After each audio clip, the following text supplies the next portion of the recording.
요나 1장. 주님께서 아미떼의 아들 요나에게 말씀하셨다. 너는 어서 저 큰 성읍 니느웨로 가서 그 성읍에 대고 외쳐라. 그들의 죄악이 내 앞에까지 이르렀다. 그러나 요나는 주님의 낯을 피하여 스페인으로 도망가려고 길을 떠나 욥바로 내려갔다. 마침 스페인으로 떠나는 배를 만나 뱃삭을 내고 사람들과 함께 그 배를 탔다. 주님의 낯을 피하여 스페인으로 갈 셈이었다. 주님께서 바다 위로 큰 바람을 보내시니 바다에 태풍이 일어나서 배가 거의 부서지게 되었다. 뱃사람들은 두려움에 사로잡혀 저마다 저희 신들에게 부르짖고 저희들이 탄 배를 가볍게 하려고 배 안에 실은 짐을 바다에 내던졌다. 요나는 벌써부터 배 밑창으로 내려가 누워서 깊이 잠들어 있었다. 마침 선장이 그에게 와서 그를 보고 소리를 쳤다. 당신은 무엇을 하고 있소? 잠을 자고 있다니 일어나서 당신의 신에게 부르짖으시오. 행여라도 그 신이 우리를 생각해 준다면 우리가 죽지 않을 수도 있지 않소. 뱃사람들이 서로 말하였다. 우리가 어서 제비를 뽑아서 누구 때문에 이런 재앙이 우리에게 내리는지 알아봅시다. 그들이 제비를 뽑으니 그 제비가 요나에게 떨어졌다. 그들이 요나에게 물었다. 우리에게 말하시오. 누구 때문에 이런 재앙이 우리에게 내렸소? 당신은 무엇을 하는 사람이며 어디서 오는 길이오? 어느 나라 사람이오? 어떤 백성이오? 그가 그들에게 대답하였다. 나는 히브리 사람이요. 하늘에 계신 주 하나님, 바다와 육지를 지으신 그분을 섬기는 사람이요. 요나가 그들에게 자기의 주님을 낯을 피하여 달아나고 있다고 말하니 사람들이 그 사실을 알고 겁에 질려서 그에게 소리쳤다.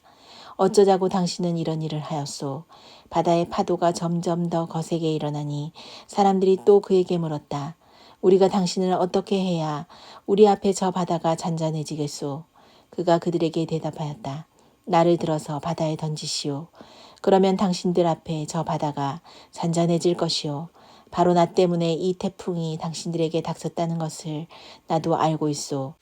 뱃사람들은 육지로 되돌아가려고 노를 저었지만 바다의 파도가 점점 더 거세게 일어났으므로 헛된 일이었다.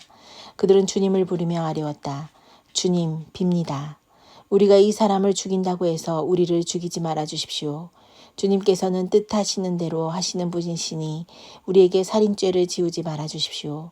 그들은 요나를 들어서 바다에 던졌다. 폭풍이 일던 바다가 잔잔해졌다. 사람들은 주님을 매우 두려워하게 되었으며 주님께 희생 제물을 바치고서 주님을 섬기기로 약속하였다. 주님께서는 큰 물고기 한 마리를 마련하여 두셨다가 요나를 삼키게 하셨다. 요나는 사흘 밤낮을 그 물고기 뱃속에서 지냈다. 요나 2장.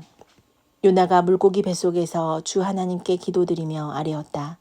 내가 고통스러울 때 주님께 불러 아뢰었더니 주님께서 내게 응답하셨습니다. 내가 수올 한가운데서 살려달라고 외쳤더니 주님께서 나의 호소를 들어주셨습니다. 주님께서 나를 바다 한가운데 깊음 속으로 던지셨으므로 큰 물결이 나를 에워싸고 주님의 파도와 큰 물결이 내 위에 넘쳤습니다. 내가 주님께 아뢰기를 주님의 눈앞에서 쫓겨났어도 내가 반드시 주님 계신 성전을 다시 바라보겠습니다. 하였습니다. 물이 나를 두르기를 영혼까지 하였으며 기쁨이 나를 에워쌌고 바다풀이 내 머리를 휘감았습니다. 나는 땅속에 맷뿌리까지 내려갔습니다. 땅이 빗장을 질러 나를 영영 가두어 놓으려 했습니다만 주 나의 하나님, 주님께서 그 구덩이 속에서 내 생명을 건져주셨습니다.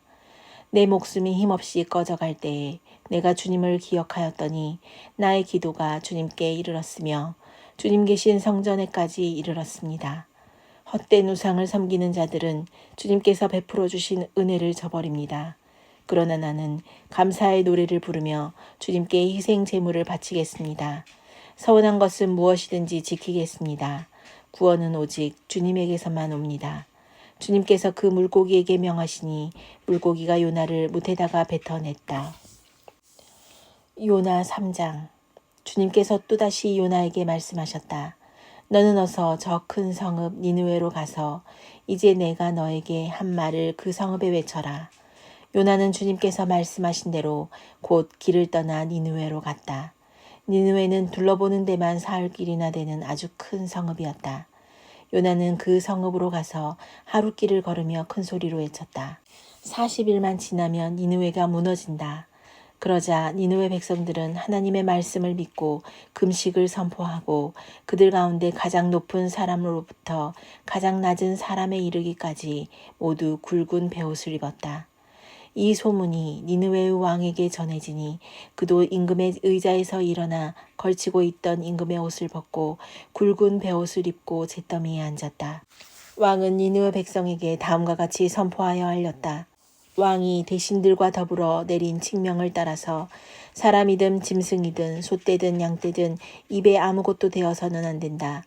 무엇을 먹어도 안 되고 물을 마셔도 안 된다.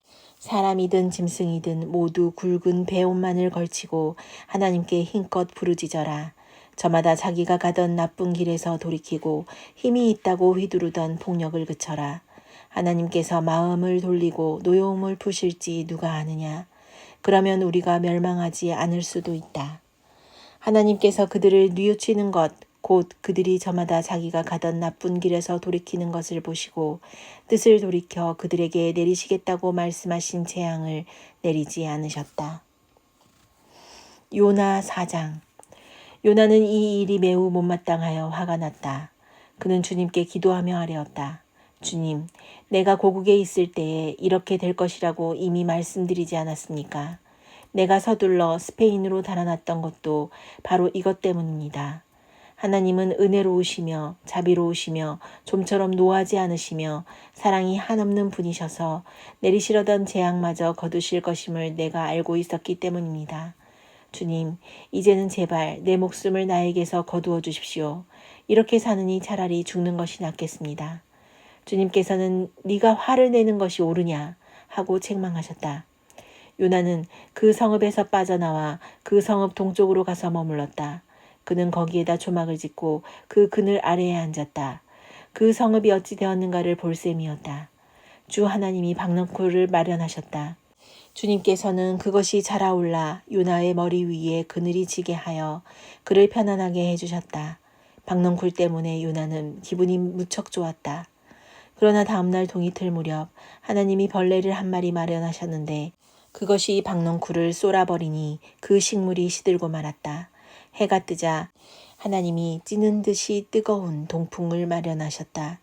햇볕이 요나의 머리 위로 내리더니 그는 기력을 잃고 죽기를 자청하면서 말하였다. 이렇게 사느니 차라리 죽는 것이 더 낫겠습니다. 하나님이 요나에게 말씀하셨다.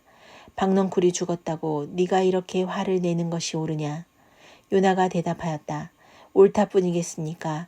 저는 화가 나서 죽겠습니다. 주님께서 말씀하셨다. 네가 수고하지도 않았고 네가 키운 것도 아니며 그저 하룻밤 사이에 자라났다가 하룻밤 사이에 죽어버린 이 식물을 네가 그처럼 아까워하는데 하물며 좌우를 가릴 줄 모르는 사람들이 12만 명도 더 되고 짐승들도 수없이 많은 이 큰 성읍 니느웨를 어찌 내가 아끼지 않겠느냐. 열왕기하 15장 1절 2절. 이스라엘의 여로보암 왕 제27년에 유다의 아마샤 왕의 아들 아사랴가 왕이 되었다. 그가 왕이 되었을 때에 그의 나이는 16이었다. 그는 예루살렘에서 52해 동안 다스렸다. 그의 어머니 여골리아는 예루살렘 태생이다.